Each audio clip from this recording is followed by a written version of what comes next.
ॐ सदाशिवसमारम्भां शङ्कराचार्यमध्यमाम् अस्मदाचार्यपर्यन्तां वन्दे गुरुपरम्पराम्।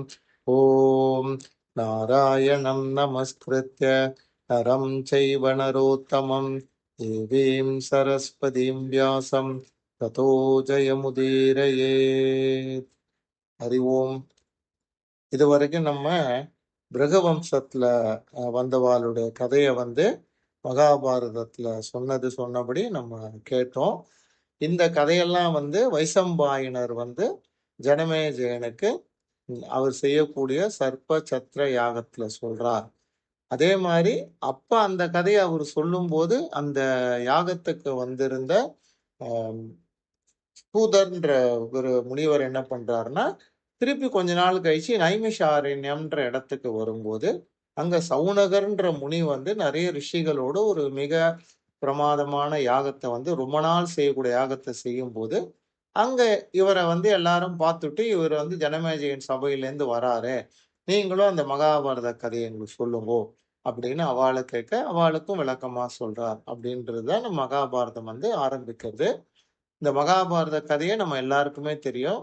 வியாச பகவான் ரொம்ப நியமத்தோட 3 வருட காலம் தூங்காமல் நல்ல சுத்தமாக மனசை வச்சுண்டு அவர் இந்த மகாபாரதம்ன்ற இதிகாசத்தை விநாயகரின் உதவியோட எழுதினால் நம்ம பார்த்தோம். நம்ம முன்னாடியே தெரிஞ்சின்ற மாதிரி இந்த மகாபாரதமானது ஒரு 1,00,000 ஸ்லோகங்கள் உள்ளது. அதை 100 பருவங்களா அவர் பிரிச்சார். அதுக்கப்புறம் அதையே வியாசர் என்ன பண்றார், 18 பருவங்களா பிரிக்கிறார். மொத்தம் 2000 அத்தியாயம் இருக்கு. இப்ப இந்த மகாபாரத கதையை நம்ம ஜனமேஜயர் கேட்கும்போது இந்த வைசம்பாயனர் என்ன பண்றார், அந்த கதையை அவருக்கு சுருக்கமா சொல்றார். என்னென்ன நடந்தது, எப்படி இந்த கௌரவர்கள் பாண்டவர்கள் ஜனனம் வந்தது, அவளுக்குள்ள சின்ன வயசுல இருந்து எப்படி பகை வந்தது, அதுக்கப்புறம் அது எப்படி பெருசாகி அவெல்லாம் பெரியவாளான அப்புறம் கூட தொடர்ந்து கடைசியா மகாபாரதம் அப்படின்ற பெரிய யுத்தத்துல பகவான் கிருஷ்ணருடைய கிருபையாலையும் உதவியாலையும் பாண்டவர்கள் அவ தர்மசீலர்களா இருக்கிறதுனால தர்மத்தை நிலைநாட்டினா, எல்லாரையும் ஜெயிச்சு அப்படின்றத சொல்றார். இதை கேட்ட உடனே ஜனமேஜயருக்கு நிறைய சந்தேகங்கள்லாம் வருது. அந்த சந்தேகங்களை அவர் வைசம்பாயனர்கிட்ட கேட்கிறார். ஜனமேஜயர் கேட்கிறார், வைசம்பாயனரே, தர்மம் எல்லாம் நல்லா தெரிஞ்ச பாண்டவர்கள் இவ்வளோ பெரிய யுத்தத்துல நல்லவா கெட்டவா அப்படின்ற பாகுபாடே இல்லாம எல்லாரையும் அவ அழிச்சிருக்கா.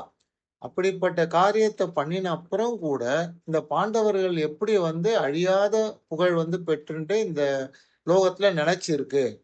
ரெண்டாவதா, இந்த பாண்டவர்கள் ரொம்ப தர்மப்படி நடக்கக்கூடியவா, எப்பவுமே அவ குற்றம் அதிகம் செய்யாதவளா இருந்தா கூட அவளுக்கு இவ்வளவு பெரிய அநீதியை ஒருத்தர் செய்யும் போது ஏன் அவ பொறுமையா இருந்தா? அதுக்கு என்ன காரணம்? ஏன்னா அவள சத்திரியர்கள், எல்லாரையும் விட பலசாலிகள். அவ ஏன் பொறுமையா இருந்தா? அதை விட முக்கியம் என்னன்னா பீமசேனன். பீமசேனன் தான் இருக்கறதுலே ரொம்ப பலவான். அவனுக்கு கிட்டத்தட்ட 16,000 யானைகள் பலம் அவனுக்கு கிடைச்சிருக்கு. அவ்வளவு பெரிய பலத்தை உடைய பீமசேனன் ஏன் அந்த பலத்தை பிரயோகிக்காம அவனுக்கு கோபத்தெல்லாம் அடக்கிண்டு பொறுமையா இருந்தான். முக்கியமான விஷயம் என்னன்னா, துருபதன் புத்திரியான திரௌபதி. திரௌபதிக்கு ஒரு மிகப்பெரிய அவமானம் நடக்கிறது. அந்த அவமானம் நடக்கும்போது திரௌபதி கோபப்பட்டு அந்த அவமானத்தை செய்வித்த கௌரவர்களை தன் கண்ணாலேயே எரிக்காம ஏன் அதை பொறுத்துண்டு இருந்தா? அதே மாதிரி சூதாட்டத்துல தர்மருக்கு ஆசை உண்டு அப்படின்னு இந்த கதையில வரும். அப்படிப்பட்ட ஆசை உள்ள தர்மரை மிச்சவாள்லாம் ஏன் ஒத்து போனோம்? அவ அண்ணாக்கு ஆசை இருக்குன்றதுக்கோசரம் அவர் அந்த காரியத்தை செய்யும் போது ஏன் அவ அவரோட பொறுத்துண்டு போனா? அவர்கிட்ட ஏன் எதிர்கேள்வி கேட்கல? அதே மாதிரி அர்ஜுனன்ற ஒரே ஒரு வீரன் பகவான் கிருஷ்ணரை தன்னுடைய ரதத்துக்கு சாரதியா வச்சுண்டு எண்ணிலடங்கால பானங்களை போர்ல அவன் போட்டு எதிர்க்க நிக்கிறவங்கள பெரிய பெரிய மகாரதர்கள், அவெல்லாம் மிகச்சிறந்த வீரர்கள். அவ எல்லாரையும் ஒரே ஆளா இருந்து இவன் எப்படி அவளை அழிச்சு அவளை யமலோகத்துக்கு அனுப்பிச்சான்? எப்படின்ற கேள்விகள் எல்லாம் எனக்கு நிறைய இருக்கு. அதனால நீங்க தயவு செஞ்சு இந்த மகாபாரத கதைய நீங்க கேட்டது கேட்டபடி எனக்கு நல்ல விரிவா ஃபுல்லா சொல்லுங்கோ." அப்படின்னு சொன்ன உடனே இவரு என்ன பண்றாரு வைசம்பாயனர், "சரி, இந்த கதைய நீங்க விரிவா கேட்கணும்னு ஆசைப்படுறீங்க இல்லையா? அதுக்கேத்த மாரி நான் வந்து சொல்றேன். என்னுடைய குருநாதரான கிருஷ்ணத்வைபாயனர் என்கிற வியாசர் இந்த காவியத்த இயற்றி எப்படி அத வந்து எங்களுக்கெல்லாம் சொன்னாரோ, அதே மாரி நான் உங்களுக்கு சொல்லப்போறேன். இந்த கதைய வந்து நீங்க பூரணமா கேட்கணும். அதுக்கு உண்டான அவகாசத்த ஏற்படுத்திக்கங்க. ஏன்னா, நீங்க ராஜாவா இருக்கல இல்லையா? அதனால இந்த கதைய கேட்கறதுக்கு உண்டான அவகாசத்த ஏற்படுத்திக் கொள்ளுங்கள். அப்படின்னு சொல்லிட்டு, முதல்ல என்ன சொல்றாருன்னா, இந்த மகாபாரதம் வந்து எவ்வளவு சிறப்பு வாய்ந்தது அப்படின்றத வந்து சில விஷயங்கள் மூலியமா சொல்றார். அவர் என்ன சொல்றாரு அப்படின்னா, இந்த மகாபாரதத்த வந்து எல்லாரும் வந்து வேதங்களுக்கு சரிசமமா பாவிக்கிறாளாம். அதாவது இத வந்து 5வது வேதம்னு சொல்லப்பட்டிருக்கு. அதே மாரி நம்ம செய்யக்கூடிய புண்ணிய காரியங்களிலே மிகச் சிறந்த புண்ணிய காரியம் என்னன்னா, இந்த மகாபாரதத்த வந்து கேட்கறது. அதே மாரி மிகப்பெரிய ரிஷிகள் எல்லாம் வந்து இந்த மகாபாரதத்த பத்தி ரொம்ப ஸ்லாக்கியமா, அதே மாரி ரொம்ப பெருமையாவும் சொல்லியிருக்காங்க. இத வந்து என்ன சொல்றாரு அப்டின்னா, இந்த மகாபாரத கதைய வந்து யாராவது நல்லா படிச்சுட்டு, அந்த கதைய வந்து அ பணம் நெறையா வச்சிருக்கிற தனவந்தர்கள், பணத்த குடுக்கணும்னு தர்ம சிந்தனை உள்ளவர்கள், அப்புறம் வந்து கடவுள் நம்பிக்கை உள்ள ஆஸ்திகர்கள், அதுக்கப்புறம் சத்தியம் தவறாம இருக்கக்கூடிய மனிதர்களுக்கெல்லாம், இந்த மகாபாரதத்த சொல்லி, கிட்டேருந்து தானம் பெறக்கூடிய அளவுக்கு உயர்ந்த புராணம் இந்த மகாபாரதம் அப்டிங்கிறார். அடுத்து என்ன சொல்றாரு, இந்த மகாபாரதத்துல வந்து ராஜநீதி சாஸ்திரம் இருக்கு. அதாவது ஒரு ராஜாங்கத்த வந்து ஒரு ராஜா வந்து எப்படி சரியா தர்ம பிரகாரம் நடத்தி மக்கள வந்து சந்தோஷமா வச்சுக்கணும் அப்படின்ற நீதி இருக்கு. அதே மாரி மோட்ச சாஸ்திரமும் சொல்லப்பட்டிருக்கு. மோட்ச சாஸ்திரம் அப்படின்னா என்ன? நம்ம இந்த இந்த லோகத்துல நம்ம வந்து ஜனனம் எடுத்து, நம்ம கர்மாக்களை பண்ணி, நம்ம நெறைய விஷயங்களை அடைவோம். அந்த விஷயங்களை எல்லாம் தாண்டி நமக்கு நிரந்தரமான ஒரு சந்தோஷத்த கொடுக்கக்கூடிய இந்த மோட்ச ஞானத்தை பற்றியும் இந்த காவியம் வந்து ரொம்ப சொல்லின்னு இருக்கு அப்படின்றதையும் அவரு சொல்றார். அதோட அவர் என்ன சொல்றாருன்னா, இந்த மகாபாரதத்துல வந்து நம்மளுடைய 4 புருஷார்த்தங்களாகிய தர்ம, அர்த்த, காம, மோட்ச அர்த்தங்களை பத்தி இந்த மகாபாரதம் சொல்லியிருக்கிறத தான் மிச்ச புக் இல்லாம சொல்றது. இந்த மகாபாரதம் சொல்லாதத எந்த புக்கும் சொல்லல. அப்படின்ற அளவுக்கு மகாபாரதத்த வந்து ஒசத்தி வச்சிருக்காங்க. அதே மாரி இந்த மகாபாரதமானது அந்த காலத்துல எல்லாருக்கும் சொல்லப்பட்டது. இந்த காலத்திலயும் அது சொல்லப்பட்டு கொண்டே இருக்கிறது. இன்னும் வருகாலத்துல கூட பார்த்தேன்னா, இந்த மகாபாரத கதை வந்து தொடர்ந்து யாராவது சொல்லிண்டே இருப்பா, கேட்டுண்டே இருப்பா அப்படிங்கிறார். இத வந்து எப்படி கேட்கணும் அப்படிங்கிறார். இந்த மகாபாரதத்த இயற்றின வியாசர் வந்து அத எப்படி இயற்றினார் அப்படின்றத நம்ம முதல்லயே பார்த்தோம். அவர் வந்து சுத்தமா இருந்துண்டு, அந்த நியமங்கள் என்னென்ன நியமங்கள் பண்ணிண்டு ஒரு புராணத்த எழுதணுமோ, அப்படி உட்கார்ந்து அவர் எழுதினதுனால, இந்த இதிகாசத்தையும் நம்ம கேட்கும்போது என்ன பண்ணணும் அப்படின்னா, நம்ம நியமத்தோட தான் நம்ம வந்து கேட்கணும். அப்படிதான் இந்த பாரதத்த வந்து கேட்கணும் அப்படின்னு வந்து சொல்லியிருக்காங்க. அதே மாரி இந்த மகாபாரதத்துல வந்து வியாசர் வந்து தேவர்களை பற்றி சொல்லியிருக்கார். ராஜ ரிஷிகளை பத்தி சொல்லியிருக்கார். அப்புறம் பிரம்ம ரிஷி. இது கூட பரவால்ல. இந்த புராணத்திலேயே வந்து மகாவிஷ்ணு கிருஷ்ணர் அவதாரம் எடுத்து வந்தது. அப்புறம் லக்ஷ்மி தேவி இந்த கதையில வந்திருக்கிறது. அவதாரம் எடுத்து வர்றது. அப்புறம் குமரக்கடவுள் அவருடைய ஜனனம். இத பத்தி எல்லாமே இந்த மகாபாரதத்துல சொல்லப்பட்டிருக்கிறதுனால என்ன ஆகுதுன்னா, இந்த மகாபாரதம் வந்து ரொம்ப ஸ்லாக்கியமான ஒரு புண்ணியமான ஒரு கதையா போயிடுது. ஸோ அப்படிப்பட்ட கதைய வந்து நம்மலாம் வந்து கண்டிப்பா கேட்கணும் அப்படின்னு சொல்லிட்டு இப்ப இந்த மகாபாரத கதைய நான் டீட்டெயில்டா உங்களுக்கு சொல்லப் போறேன்.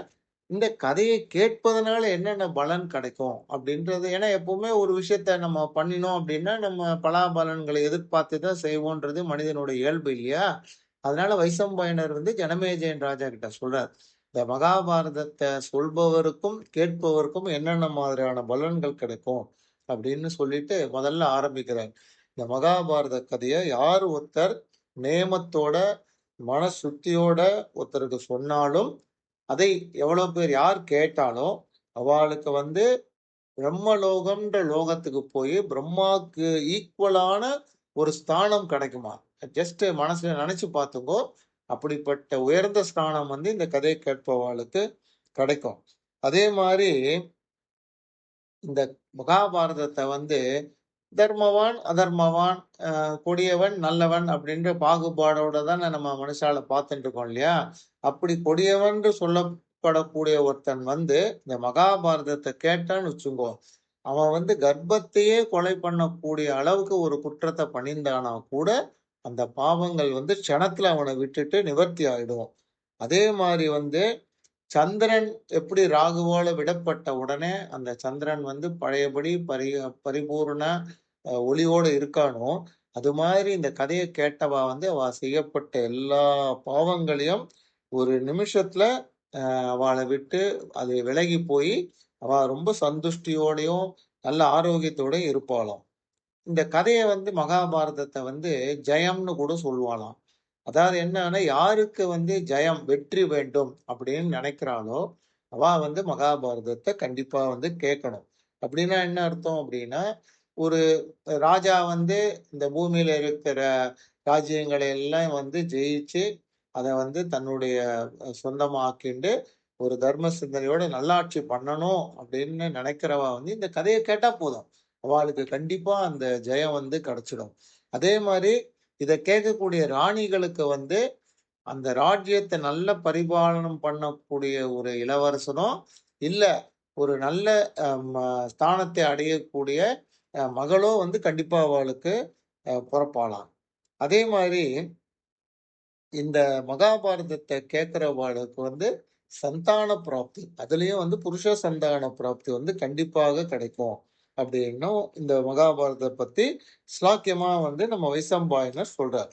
அதே மாரி இந்த மகாபாரதமானது எப்படின்னா, பரத வம்சத்தாருடைய கதைய தான் இதுல வந்து சொல்லப்பட்டிருக்கு. மேக்ஸிமம். ஸோ இந்த கதைய கேட்கும்போது நம்ம மனசுல வந்து எந்த விதமான வெறுப்புக்களும் இருக்கக்கூடாது. அதாவது ஒரு ஒரு அருவெறுப்போ, மிச்சப்படி எதுவும் இருக்கக்கூடாது. மனச வந்து ரொம்ப நிர்மலமா நம்ம வச்சுண்டு இந்த கதைய வந்து நம்ம கேட்டோம் அப்படின்னா, நமக்கு வந்து வியாதி பயமே இருக்காது அப்படிங்கிறார். வியாதி பயமே இல்லன்னு வச்சுக்கோ. அப்புறம் நம்ம வந்து இந்த லோகத்த விட்டுட்டு வேற எந்த லோகத்துக்கு போய் என்ன கஷ்டப்பட போறோம் அப்படின்ற அஞ்ஞான பயமும் நமக்கு வந்து இருக்காது அப்படின்னு இந்த மகாபாரதத்துல சொல்லப்பட்டிருக்கு. இந்த மகாபாரதத்தை யார் ஒருவன் நியமமா கேட்கிறானோ, அவனுடைய வந்து சரீரமானது வாக்கு, மனசு, இந்திரியங்களால செய்யப்பட்ட எல்லா பாவங்களும் அவனுக்கு உடனே அவனை விட்டு போயிடுமாம். அதே மாதிரி முன்னாடியே நான் சொன்னேன், வம்ச விருத்தி கிடைக்கும், அழியாத புண்ணியம் கிடைக்கும். அதாவது நமக்கு கிடைக்கக்கூடிய புகழும் சரி, புண்ணியமும் நம்மளை விட்டு போகவே போகாது. அதே மாதிரி அதை கேட்கிறவாளும் சரி, சொல்றவாளும் சரி, இந்த லோகத்துல மத்தவாளால ரொம்ப கொண்டாடப்படுவாளாம். அதாவது புகழப்படுவாள். அவளை வந்து ஒரு உயர்ந்த ஸ்தானத்துல வச்சு எல்லாரும் பண்ணுவாங்க. அதே மாதிரி இன்னொரு விஷயம் சொல்றார். இந்த மகாபாரதத்தை அந்த நியமம் தவறாமல் யார் ஒருவன் ஒரு வருஷ காலத்துல 4 மாசங்களுக்குள்ள படிச்சு முடிக்கிறானோ, அவன் செஞ்ச எல்லா பாவங்களும் அவனை விட்டு அந்த க்ஷணமே அழிஞ்சு போயிடும் அப்படின்றார். அடுத்தது புண்ணிய காலங்கள். புண்ணிய காலங்கள்ல நம்ம என்ன பண்ணுவோம்? நெறையா பூஜை பண்ணுவோம், இல்ல யஜ்ஞங்கள் பண்ணுவோம், இல்ல யாகங்கள் பண்ணுவோம். இவர் சொல்றார், புண்ணிய காலங்கள்ல வந்து இந்த மகாபாரத கதைய யார் ஒருத்தர் விரிவா சொன்னாலும் சரி, அத மத்தவா வந்து அந்த புண்ணிய காலங்கள்ல வந்து கேட்டாலும் சரி, அவ வந்து அந்த கதைய கேட்ட உடனேயே அவளுடைய பாவங்களை எல்லாம் விட்டுட்டு, அதாவது உதறிட்டு சொர்க்கத்தையும் தாண்டி அதையும் ஜெயிக்கிறாளாம். சொர்க்கலோகம் கூட அவளுக்கு வந்து ஒரு பொருட்டு கிடையாது. அந்த சொர்க்கலோகத்தையும் வந்து ஜெயிச்சுட்டு, ரொம்ப சாஸ்வதமான பிரம்மலோகம். அதாவது நிலையாக இருக்கக்கூடிய பிரம்மலோகம் அப்படின்ற லோகத்த போய் அடைஞ்சு, ரொம்ப சந்தோஷமா இருப்பா அப்படின்னு சொல்றாரு. அடுத்தது, நம்ம வந்து எல்லாருமே நமக்கு தெரியும். நம்ம பித்ருக்களுக்கு நம்ம செய்யக்கூடிய காரியங்கள். அது பித்ரு காரியம்னு பேரு. ஸ்ராத்தம்னு சொல்வா, திதின்னு சொல்வா. இந்த சார்த்தம், திதி பண்ணக்கூடிய காலங்கள்ல வந்து நம்ம இந்த மகாபாரதத்துல இருக்கக்கூடிய மகாபாரதம் ஃபுல்லா கூட வேண்டாமா. இந்த பாரதத்துல இருக்கக்கூடிய ஒரு ஸ்லோகத்தையாவது அந்த நல்ல படிச்ச ஒருத்தர வச்சுண்டு அத சொல்லி, இந்த ஸ்ராத்த காரியங்கள்ல கலந்துக்கின்றவங்க வந்து அத கேட்கிற மாரி நம்ம செஞ்சோம்னாலே, அந்த ஸ்ராத்தமோ, இல்ல திதியோ பண்றதுனால வரக்கூடிய முழு பலனும் நம்மளுடைய பித்ருக்களுக்கு, அதாவது மூதாதையர்களுக்கு போய் சேரும் அப்படின்னு மகாபாரதத்துல சொல்லப்பட்டிருக்கு. அப்படின்னா பாருங்க, இந்த மகாபாரதம் எவ்வளவு ஸ்லாக்கியமானது. இதுல எத்தன அ விதமான புண்ணியங்கள் அடங்கியிருக்குன்றது. அதே மாரி இந்த மகாபாரதம்ன்ற பரத வம்சத்தாருடைய மகத்தான ஜன்மத்த பத்தின கதை தான் இந்த மகாபாரதம்னு சொல்லப்படும். அதுதான் அது காரணம். பேர் வந்ததுக்கு காரணம். அப்படிப்பட்ட மகாபாரதம்ன்ற பேர் வந்த காரணத்த நீங்க தெரிஞ்சுன்ட்டேன்னா, உங்களுக்கு உங்க பாவங்கள் எல்லாமே உங்கள விட்டு போயிடும். அப்படின்னு சொல்லிட்டு கடைசியா எப்படி சொல்றாரு அப்படின்னா, இந்த மகாபாரத கதையை படிப்பதினாலும், கேட்பதினாலும் வரக்கூடிய சந்தோஷம் இருக்கு பார்த்தீங்களா? அந்த சந்தோஷம் சொர்க்கத்துல போனா நமக்கு கிடைக்கக்கூடிய சந்தோஷத்த விட மிகப்பெரியது, அளவிட முடியாது. அப்படின்னு சொல்லிட்டு அவர் என்ன சொல்றார் ஜனமேஜயன் ராஜா கிட்ட, அப்படிப்பட்ட என் குரு வியாச மகரிஷி எழுதின இந்த 5வது வேதமாகிய மகாபாரதத்தை உங்களுக்கு நான் இப்ப விரிவா சொல்லப் போறேன். அப்படின்னு சொல்லிட்டு அந்த கதைய சொல்ல ஆரம்பிக்கிறார். அடுத்து என்ன சொல்றார் அப்படின்றத அடுத்த எபிசோட்ல பார்ப்போம். ஹரி ஓம்.